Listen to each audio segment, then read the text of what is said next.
Now, the case of Ghanaian influencer and musician Mona Faiz Montrat, popularly known as Hajia4real, pleading guilty in a $2 million romance scam. The scandal in the United States of America has ignited discussions around unexplained wealth in Ghana. Tonight on Upfront, we will delve into the urgent need for lifestyle audits as a means to tackle the prevalence of unexplained wealth among individuals in the country. This discussion also explored the implications of Hajia4real's case on Ghana's fight against financial crimes and the role of authorities in enforcing accountability. Joining me in studio is a lawyer and an administrator at the Economic and Organized Crime Office here in the Republic of Ghana, Edward Kujo. Also joining us via Zoom is a former Auditor General, Daniel Domilevo, who at a point in time had advocated that many in the Republic of Ghana ought to be properly reviewed for the purposes of having to determine whether they have some wealth which could be properly categorized as illicit enrichment. Edward, you're welcome to Upfront. Thank you very much. I hope you are doing well today. I am great. I send you greetings from our executive director. Oh, yes. My regards to her. She was very instrumental in getting you. I've been harassing her for somebody to speak to on this particular matter. Now, let me start with the general question about this action.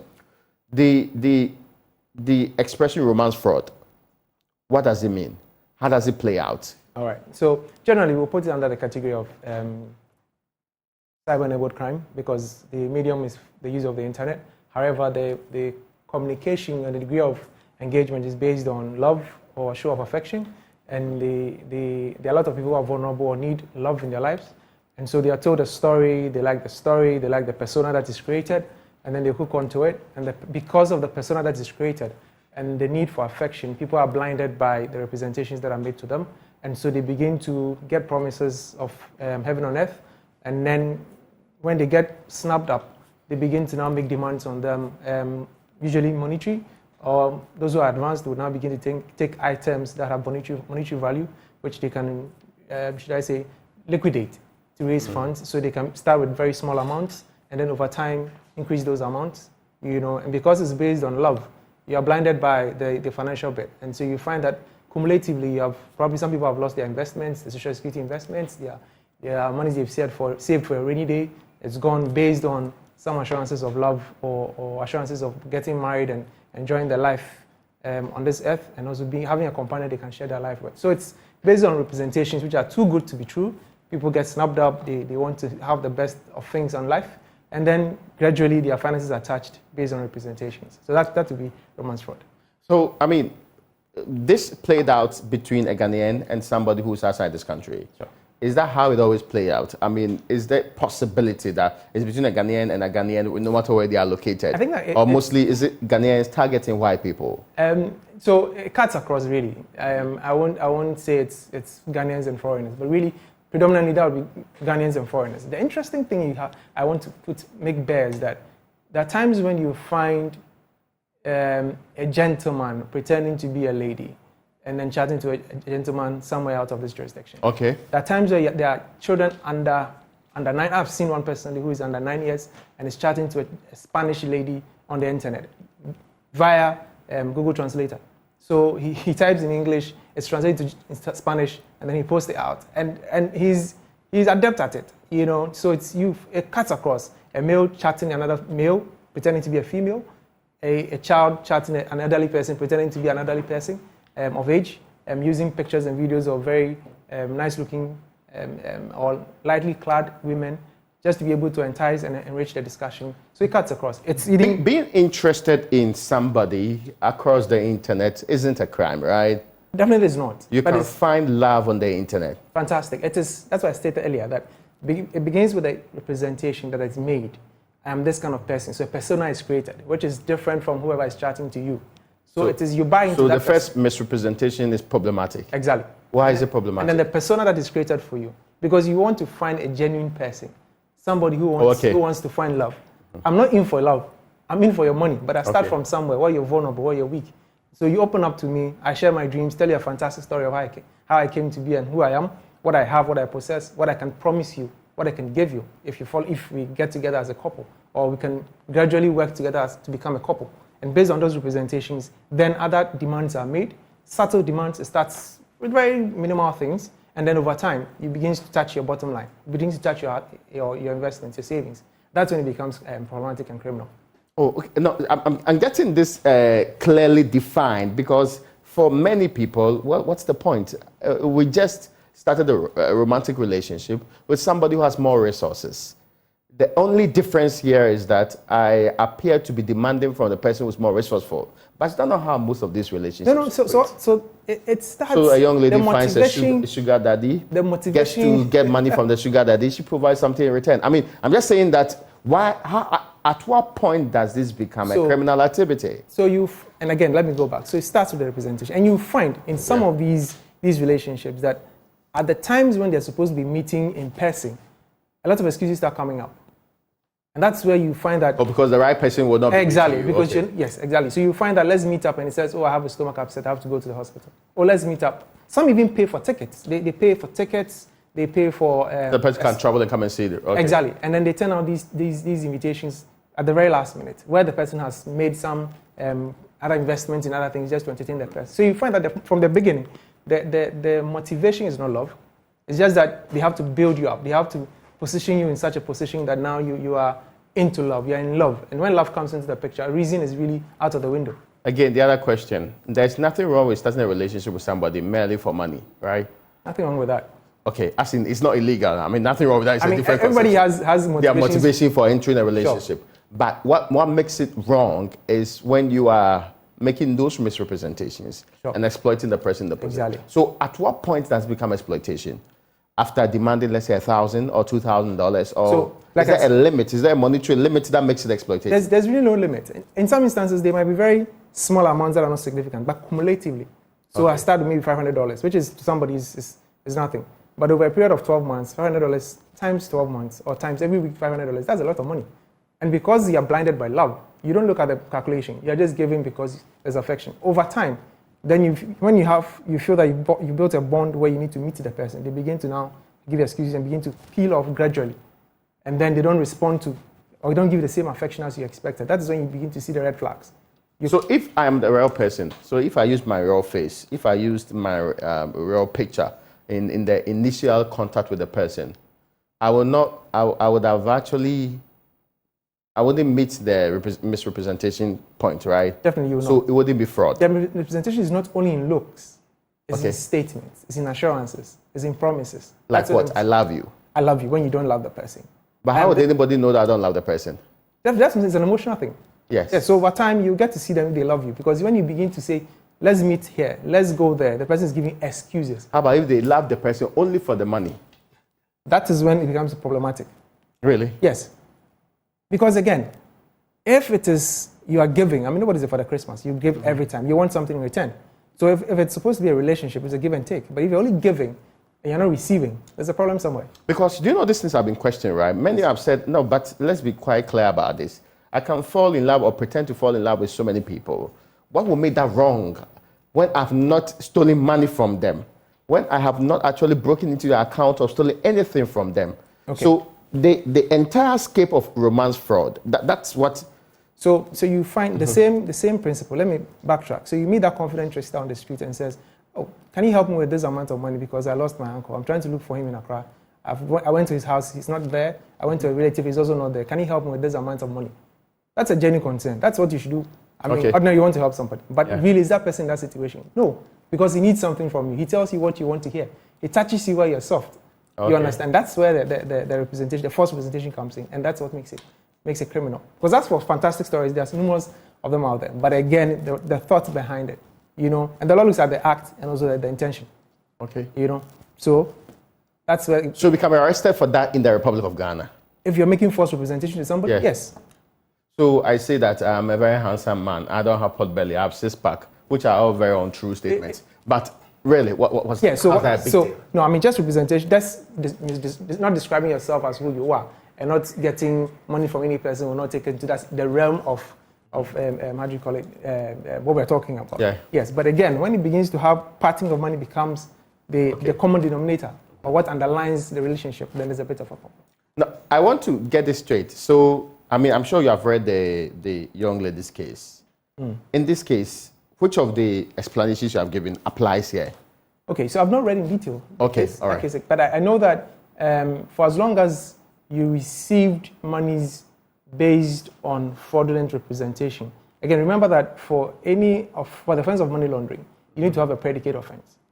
Okay? Predicate means some offending has to happen before you have benefits from that crime. So if I make representations to you and I benefit from it, that is what's happening. And then if I use that fund into other areas, invest in other areas, or pass it through certain channels to obfuscate the source, or to hide the source, or to disguise the source, then I'm laundering the money. So the predicate will happen first, and then the laundering will start later. Okay? So if I take money from you that I'm going to invest in a farm, and I put it in my Uber business, that in itself is money laundering. Oh, really? Yes, sure. Because, again, it's based on misrepresentation. You've got a benefit, you put into something else to change the nature and character of the funds you gave to me in the initial stage. Now, I mean, there's a clarification in this case that makes it a bit interesting for many people. She pleaded guilty to conspiracy to receive stolen money in connection with romance scams. Yes.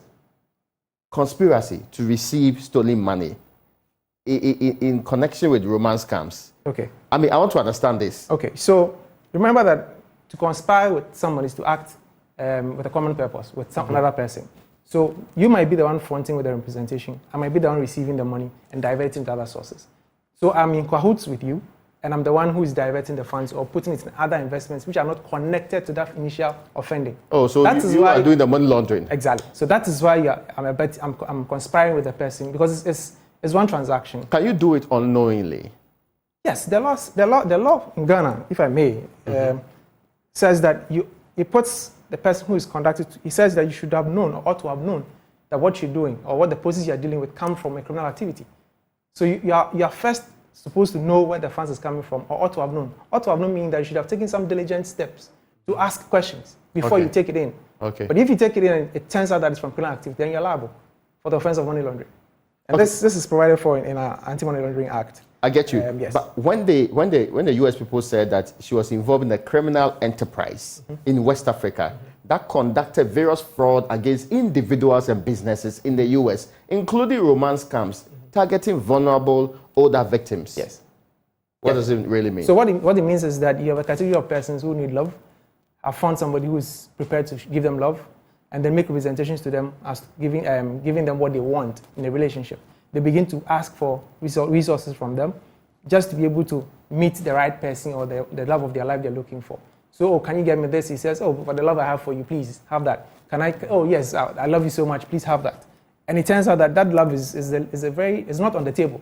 Okay. To give. It's only because I can get this much from you. And that's why you find these vulnerable persons going into their retirement packages just to maintain the relationship, because that's the only thing they can give, really.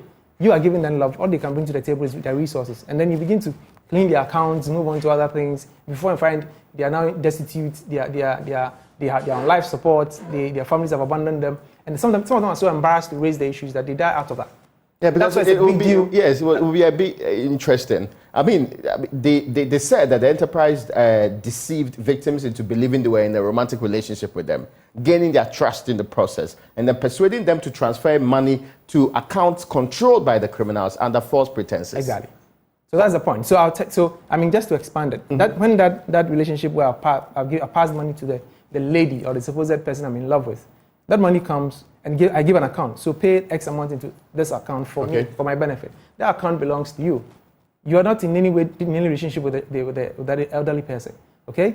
That account is further moved to a third person who is in Accra or is in Ghana or is in West Africa, wherever he is. And that person can either use it to buy an asset or change the character of the funds, break it into several accounts, and then other people benefit from that. So that's why the conspiracy comes in. Because you know, or ought to have known, that the funds are coming from illegal activity. And when you use it, that's why you're allowed. And that's why she's probably the conspiracy charges has been to hold against her. So in this case, she received over $2 million in fraudulent funds from victims of romance scams orchestrated by the criminal enterprise. I was asking the question about whether you can receive this without indeed knowing that this were a criminal enterprise. Sure. But actually it says here that she was in the known of it. Because you see, it's like they rightly said, enterprise. Enterprise. It's a grouping, it's an organization. It's not a business. It's a business. It's what we call organized crime. Oh, okay. Everybody has a role. So there's the one who is selling the story, there's the one who's receiving the funds, there's the one who's breaking it into pieces, there's the one who's investing the funds, there's the one who's distributing the funds, there's the one who's moving the funds, physically. There are those who are also moving it through the account. So several layers, but they are part of it. It's even possible for persons who belong to the organization not to know themselves, but they carry out their roles.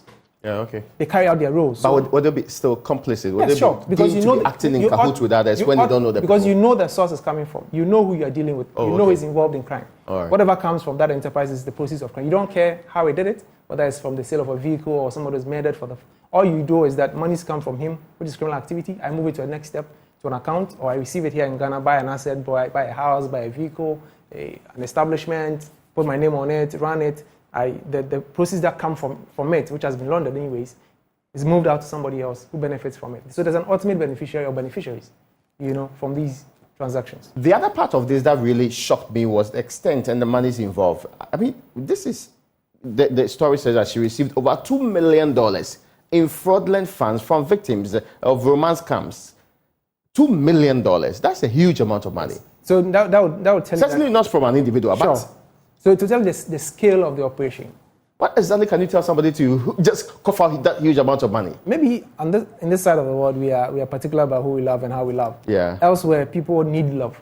Okay. Like they need air, companionship. I mean, here we have families and we believe in the family system, the support system and everything. Yeah. Elsewhere, the person you're alone. You live by yourself. You are sick. Nobody takes care of you. Nobody sends you a greeting in the morning, how you're doing, everything. So there's a need for that affection. And if I can get it physically and I can get it virtually, I mean, that's well and good. Okay. And I have a bond with that person. I believe that person. The person answers to certain questions I have. Definitely, I'll give my word to that person. And that's what happens. And you find them. And this monies they are mentioned, like the story says, is from different sources, not from one source. So it's an accumulation over the period, and this is the total that you have now to show as what she's been able to move. If you just joined Upfront tonight, my guest in studio is Edward Kujo. He is with the Economic and Organized Crime Office in the Republic of Ghana. It is that big story about the Ghanaian who has been involved or who has actually pleaded guilty to engaging in or receiving funds, which is really around funds from romance scams. She's a popular person, she's an influencer, and I understand she's also a musician too. So some of these things are actually what's putting in proper perspective. I've been joined by a former Auditor General because a part of that conversation concerns how do we spot things like that in Ghana. Let me welcome you, sir, to this conversation, sir. Mr. Domlevo, can you unmute? I hope you are doing well this evening. Yeah, good evening. I hope you can hear me now. Yes, it is perfect now. Now, I want to start from the general one. You, I have known for a very long time, is a huge advocate of lifestyle audits. You have actually pointed out to us in times past the defects in the law on asset declaration, and also the people who are walking around in this republic with a lot of money thrown around without any justification as to where they got the money from. Were you shocked when somebody that is known in our circles as an influencer, I'm not sure because of age differences you might be aware of that grouping, but also as a musician who really has a lot of money, being involved in such a scam of a sort, and the scale in which monies are being thrown around about this particular matter? Were you shocked when you heard it? Yes and no. It surprises me that she may be involved or engaged in the alleged offense that they are charging her with. But it doesn't surprise me because we are in a society where the end justifies the means. Once the person has money, it's okay. How he or she got it is of no importance to us. This is why I have been calling time and again from lifestyle audit. We must know where people are getting money from. Otherwise, if you can get away with stolen money, if you can get away with process of corruption, and nobody is going to question where you are getting your money from, then why do you waste your time breaking your back to make ends meet? You can use for any cheap avenue, or you can look for any dubious means of making money, which to me is not acceptable.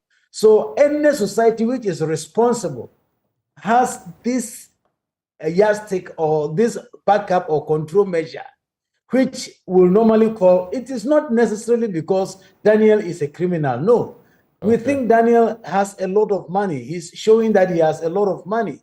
So, Daniel, explain to us, where did you get this money from? Because we know your source of income can give you this amount and not that. Let me give you a quick example. For instance, I know the highest paid public servant, the ministers and the politicians, who is the president. The president even does not make 50,000 Ghana cedis a month. Granted that he makes 50,000 and does not spend anything at all. The maximum that he can accumulate over the 8 years that he has served will be 4.8 million Ghana cedis. So if you are talking about 4 years, that may be 2.4 million Ghana cedis. So if you hear that a presidential candidate has spent 80 million or 60 million, we should be able to ask questions. If we don't ask questions, the worry and the fear is that very soon we shall be ruled by drug peddlers, we shall be ruled by terrorists who are funding political parties or leaders to come into leadership. So that is the worry I have. We must be able to ask a simple question. Raymond, where did you get your money from? You explain it well, we say congratulations. You are a role model. People should emulate you. If you are not able to explain it well, then the onus should shift onto you to prove to us that you have other sources. Otherwise, we should deal with you because you are a danger to society. When I was the story you shared with me, I saw something like she was charged with the receipt of stolen money. And I'm like, oh my God, I'm sure there are several people who are with stolen money in this country and are getting away with it. So that is my initial reaction. Thank you. No, that's an interesting perspective. We should be able to explore that. But are these legitimate concerns?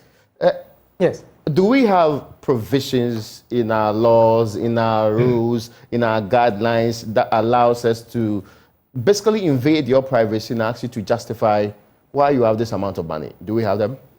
Thank you very much for the question. I'm happy you emphasized on invade your privacy, because that has always been the concern that is raised by most Ghanaians. But for those who understand the terrain, you'll find that, like my senior said, a very useful tool in dealing with things like this is lifestyle audit, or like what we call lifestyle analysis, or even, how do you call it, looking at the earnings of a person over a period and then looking at their lifestyle. And I think that is a problem that transcends, us here. It's a national thing we need to look at. As we speak, the anti-money laundering law has a provision that comes close, but it's not exact in terms of lifestyle audit. It is only when you are under investigations for money laundering that we can look at the assets you have and then ask you the question where you got it from.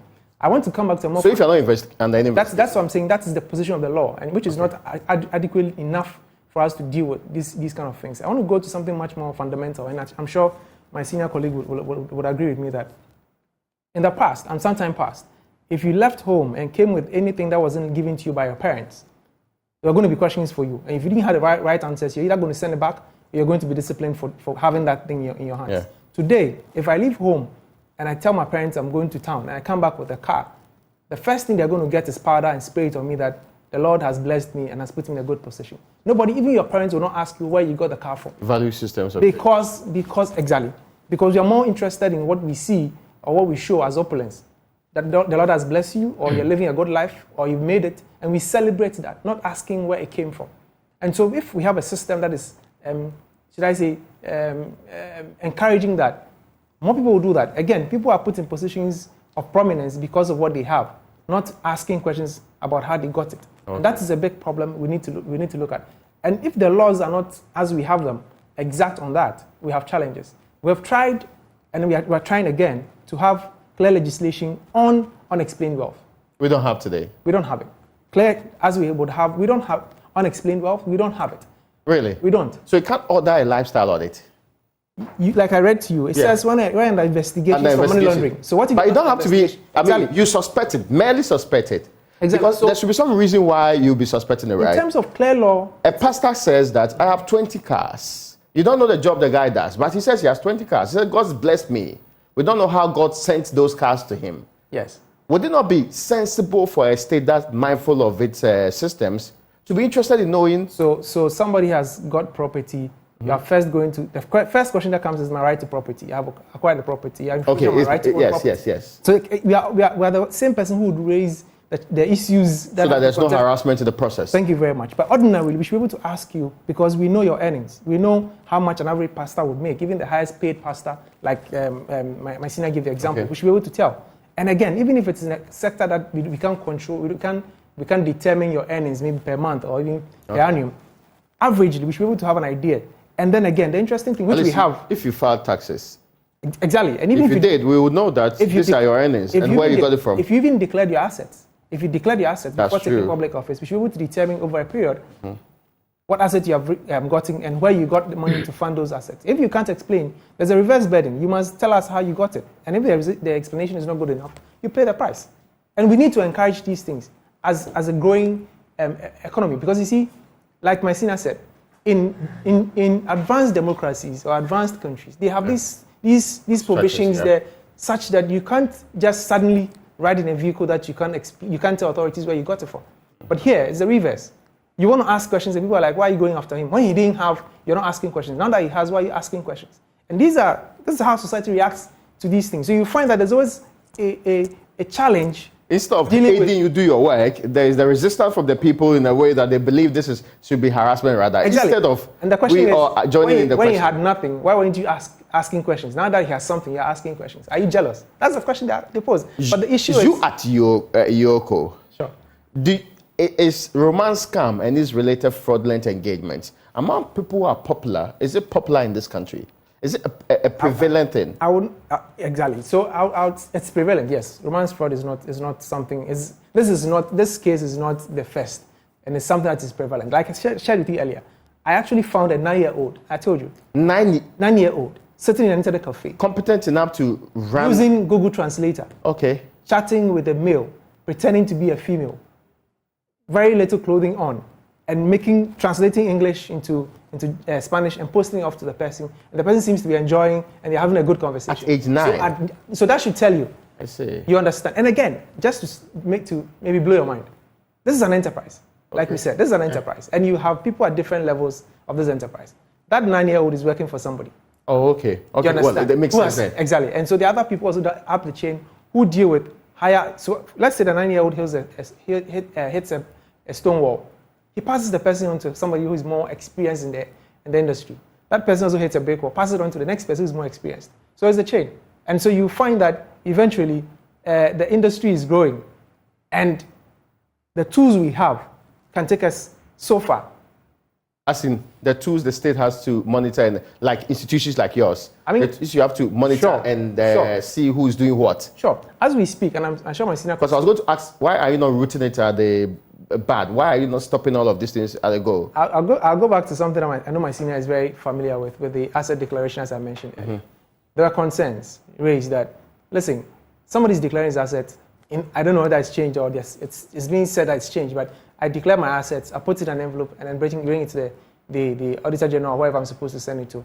Unless there's a matter in court, and then the court orders for it to be opened up. It sits there until whatever period that I want to have. As to whether what is in our plain sheets or not, we don't know. The improvement is that now people verify the assets before the filing is done. If that is the case, that's a good thing. So then we can be able to tell over a period what has changed and then ask the relevant questions. And like he said, if somebody came in with nothing and in 2 or 3 years he's riding vehicles which we know their worth and how much a politician earns or a parliamentarian earns, there are questions to be asked. And these are issues we need to interrogate and then put in proper laws that are able to ask the relevant questions and then rid persons who are benefiting from such crimes or such activities from our society. Until we do that, we'll go back and be talking about it, but the laws are not that exact to deal with the situation as we have it. This question that was asked by many, why was Hajia4real, for example, not arrested by Ghanaian authorities? Why do we have an economic and organized crime unit in the Republic and other units from so many of these bodies, and yet none of you arrested her or stopped her activities until it became an international embarrassment for all of us? So first of all, in dealing with crime, you look at the forum.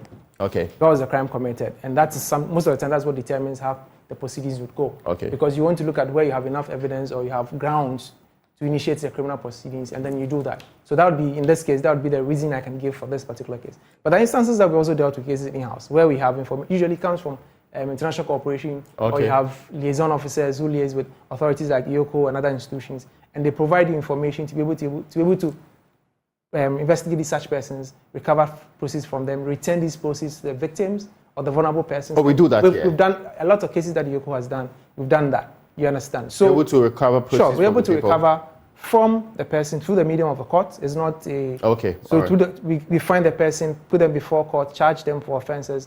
Court makes orders for us to return these funds to the persons who are victims of these romance frauds, and also restore them to their. So it wasn't as if you were incompetent. That's far from that. It's not true. Far from. I mean, you mean because someone say that they are roaming in our streets. Why are you people not arresting them? We don't know what they are doing. They have a lot of money on their hands. They are buying buildings all over the place. Why were you not the ones arresting them? So you must understand that again. There's one thing suspecting, and that's on having evidence to prosecute somebody. And again, the wheels of justice grind slowly. Okay. So it's a process.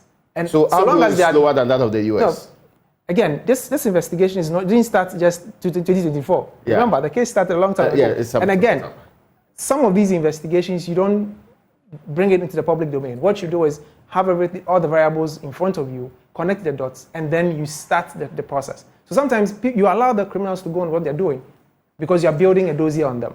So that when I nab you, I have evidence to point to. So it's not an issue of rushing in.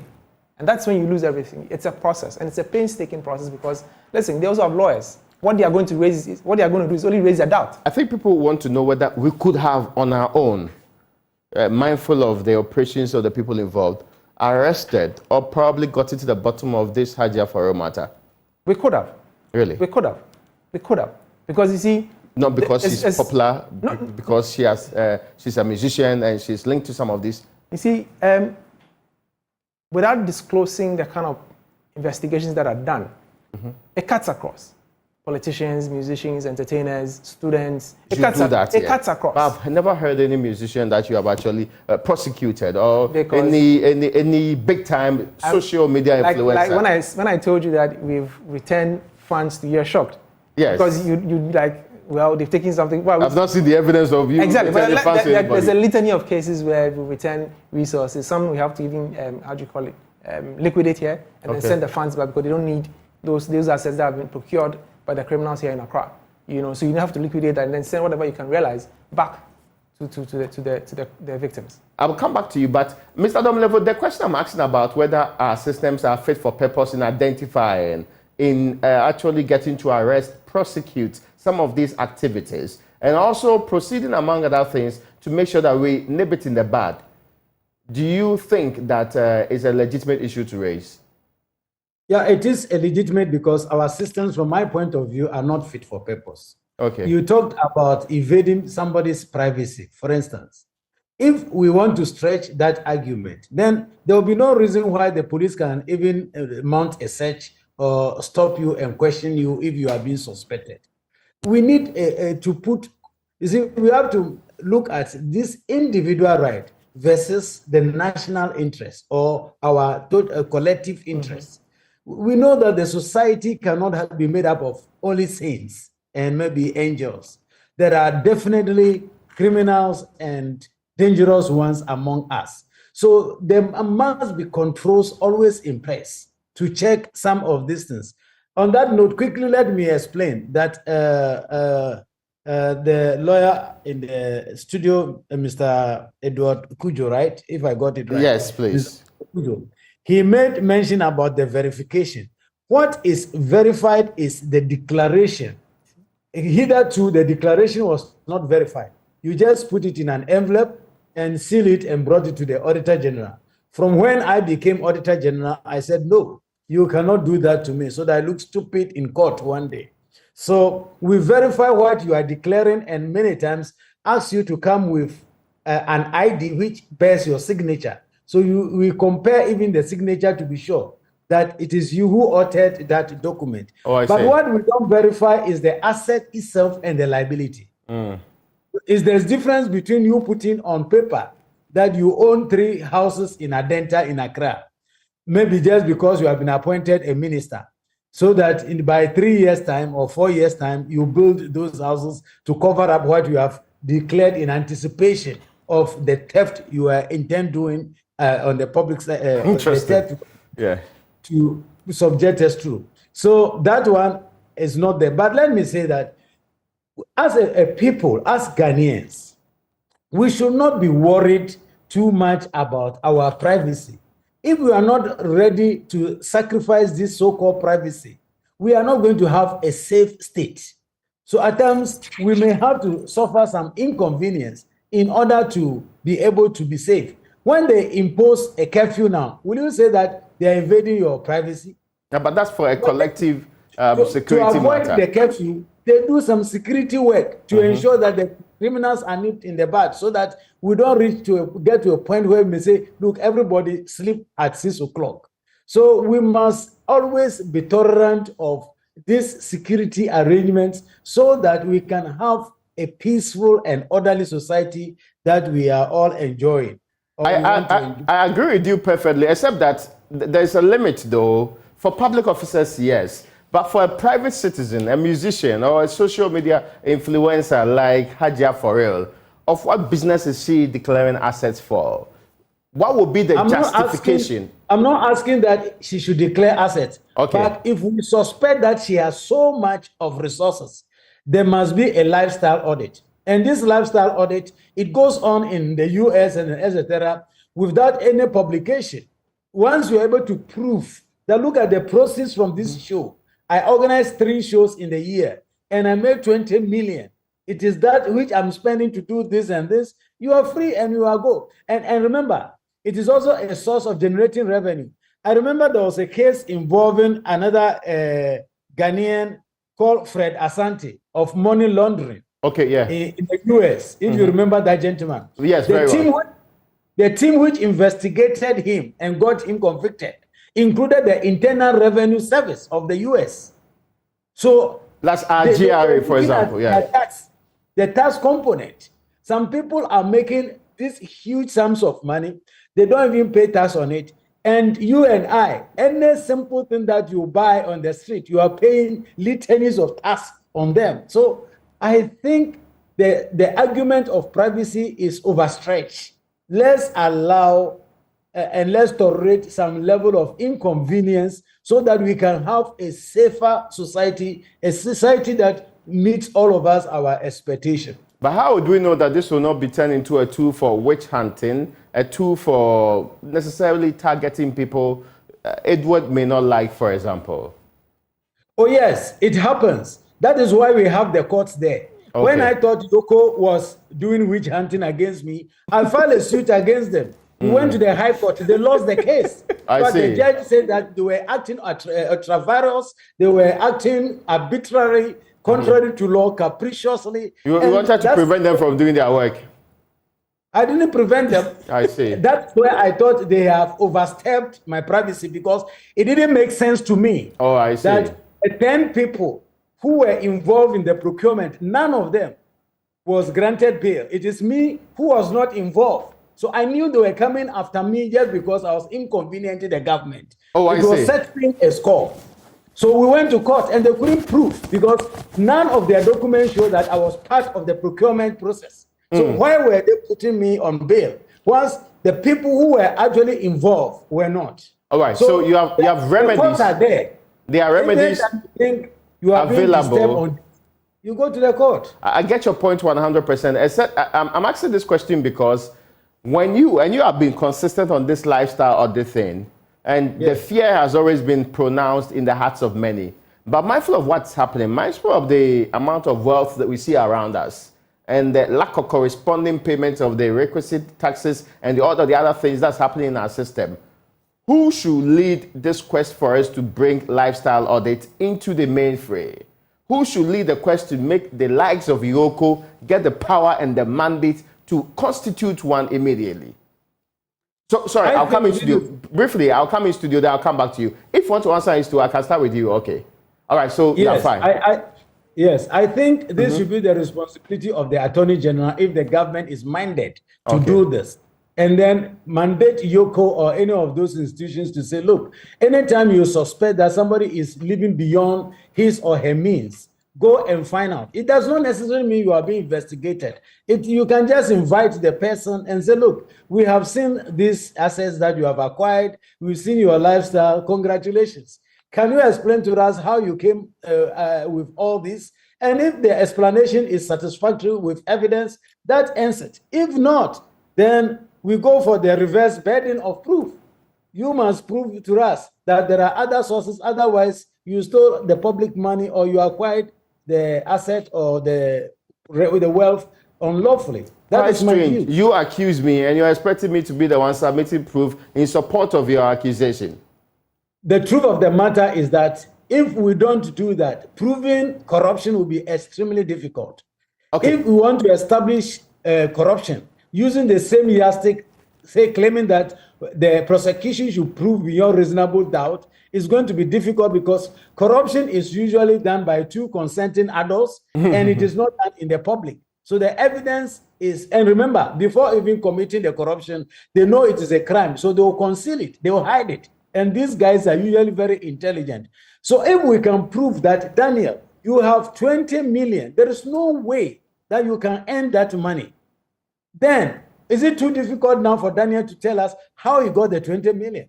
I think that should not be a problem. Yeah, but in this case, Daniel happens to be a very wonderful lady, resourceful, a musician, a social media influencer with proven roots in society. Would it not be a stretch to just look at and say that, well, because of what we think you do, you don't deserve this amount of money? No, it is not. When we are doing this type of audit, it's just like people question auditing. When we are auditing, it is not necessarily because you are guilty of anything. You know, for instance, the Auditor General has a mandate to audit all state institutions, not because they have necessarily done anything wrong, just in case, and just to give us the assurance that things are okay. So if the police stop you on the way and ask you, where are you going? Do you have driving licenses, etc.? That should not be too much a problem for us as a people. Well, I get you. I'll come in studio too, Edward. So I was asking, where do we start from? Because this conversation has been happening for a while. Sure. So just to say that there are a few things that exist for investigative bodies like Yoko. The first thing is the reverse bidding. So that reverse bidding exists in money laundering cases where the person is obliged by law to tell us how he came by certain resources, the source and the purpose of the funds which have been found to be with the person. So that exists.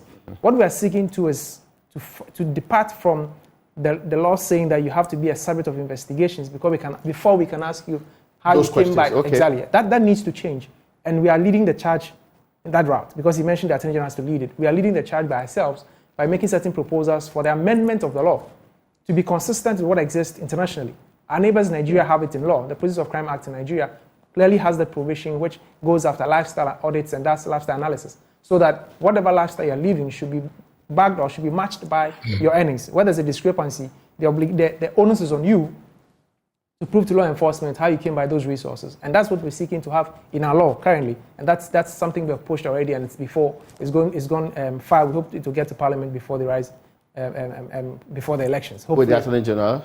Yes, I mean, it's going beyond to Cabinet? It's before Cabinet. It's before Cabinet. Now, is it different from the Criminal Offences Amendment Bill 2021? That's very different. It's very different. Yeah, because so in that Criminal Offences Amendment Bill 2021, 245F talks about illicit enrichment. Yes. And it says a person in possession of unexplained wealth for the benefit of that person or another person who maintains a standard of living above that which is commensurate with the past or present known emoluments of that person, or is in control of resources or property disproportionate to the past or present known emoluments of that person, commits an offense unless the person gives a satisfactory explanation as to how the standard of living was maintained or how the pecuniary resources or property came under the control of that person.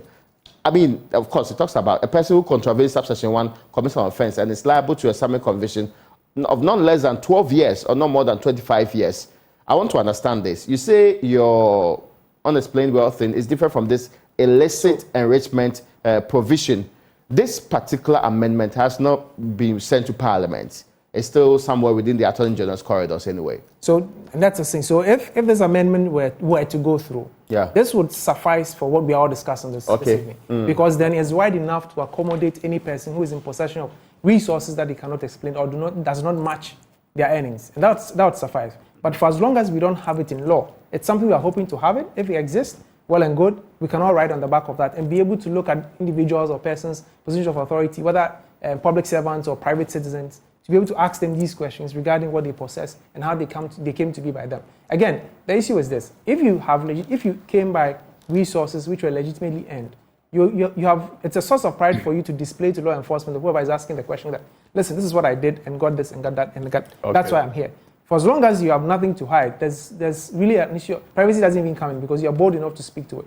For as long as you're unable to explain how because you would do it for tax purposes anyway. Exactly. You would have done so. You'd have gone through that rigmarole. And the other thing is this: for what we do at IOCO, if we initiate criminal proceedings or we start investigations against you for money laundering or whatever it is we are investigating, and we find that you have resources that there's no evidence of declaring, we push you to the GRE. So immediately, you will not, whilst the criminal charge is hanging on you, the issue about tax payment also comes up.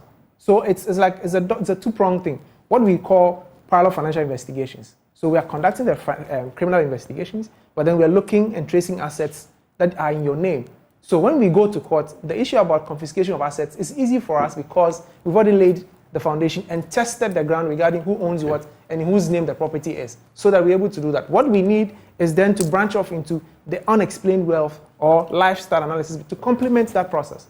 Because then you're not the subject of investigations to start with, but by virtue of what you own and have and the lifestyle that you live, which is not consistent with your known sources of earning, we're able to ask you questions. By that, can you peruse, let's say, social media, or perhaps the person's publications, or news items about, oh, this one is this amount rich, this also other person is also this amount rich, to gather information about whether or not these are fictitious source or illicit source of having these funds? So I'm sure you would probably know or guess that the way we operate is not only based on complaints that are made to us. Oh, okay. So newspaper publications, stories running, international, whether local or international. So a blogger says that I'm a rich man. We mentions that I have these number of cars or houses.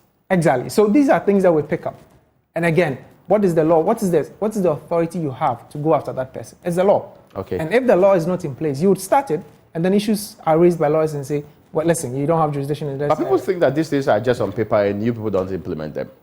Until you have had an experience with us, I see. Then you begin to see that there are laws in Ghana and the laws work. How many cases do you deal with, let's say, in a month or a year or anything like that? Remember that we are not... Because we don't see out there, we don't see the publication that Raymond Acquah was on this day being prosecuted for this amount of money laundering because he bought a computer and bought other things from the money. I mean, Okay.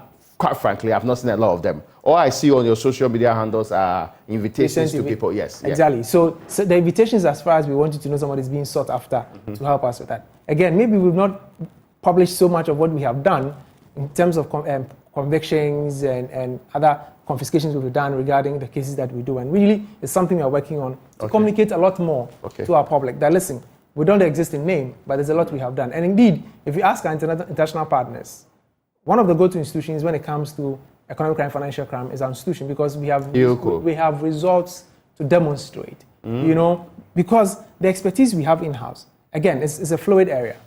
But again, for what we do and what we tout ourselves as doing, we have commendation from international organizations regarding the work that we do with respect to money laundering and other issues that we deal with. So it's things that we need to maybe blow our horn a little louder. Perhaps, so that you get to know really what's happening. Perhaps so. So a pointed question. How many musicians, creative arts people, how many, if you like, filmmakers, or this term that's a bit problematic, social media influencers, are on your radar and you are investigating? Raymond, that's a stretch. If you expect to give you a number here. Yes, I mean, you can put them together. Off my head, I can give you a number. But are there some that are on your radar? There will be some. No, there will be means, I mean... Yeah, because I don't have the numbers. I don't want to hazard on, I mean... But I want to know whether there are some that are on your radar. Sure. That you are investigating currently. Let me say this. The conduct of some of these investigations, really, we trigger it or are triggered by international partners. Remember that some of these crimes don't happen in Ghana. They might happen elsewhere. And so the leads that you would get would point to a particular person, a particular grouping, a particular artist or social media person or influencer. Okay? So it's about the information you get and how you process it.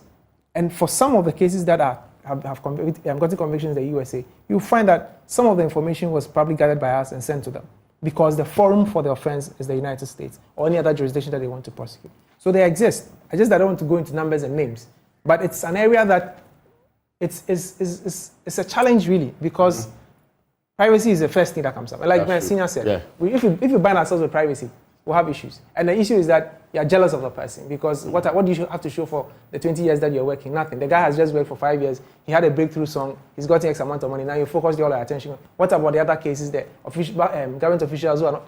That's the issue. And we need to agree as a person that this is where we want to go. Let's have the requisite laws and the support to be able to go out there to do what we have to do. Let me take final words from you, Mr. Domlevo, on this matter. Do you see us getting to the bottom of this problematic issue to do with unexplained wealth, illicit enrichment, unjust enrichment, whichever scope that they choose it to be? Do you see us getting to the bottom of it anytime soon? Yes, I think we are going to get there. I'm happy you read a bill which will have addressed the situation.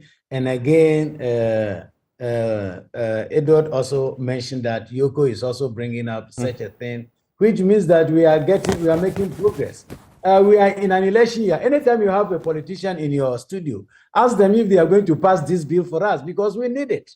We are all aware, everybody is aware that the deadliest disease which is affecting our country is corruption. So if it is corruption which is killing us, and these are some of the remedies that we have, that to me, I call them even low-hanging fruits. Why are we not taking advantage of the situation and harvesting them? So collectively, let us continue fighting, and you, the media in particular, be at the forefront.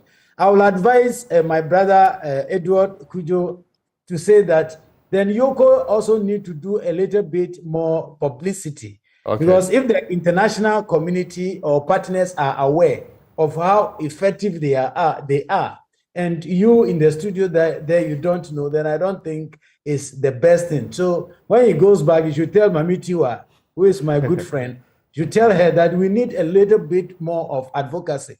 If they can even put it in their law, like in the OSP law, the OSP, I think on quarterly basis or and half yearly publish all your... Yes, exactly. We need something like that. There must be transparency so that we know that Yoko is not sleeping. Yoko is fighting for us. Thank you. I am grateful to you for your time this evening. He's a former Auditor General in the Republic of Ghana. As for audit, lifestyle audits, he's been pushing it for God knows how long. I'll take final words from you, Edward. I mean, there's a question that someone said to me.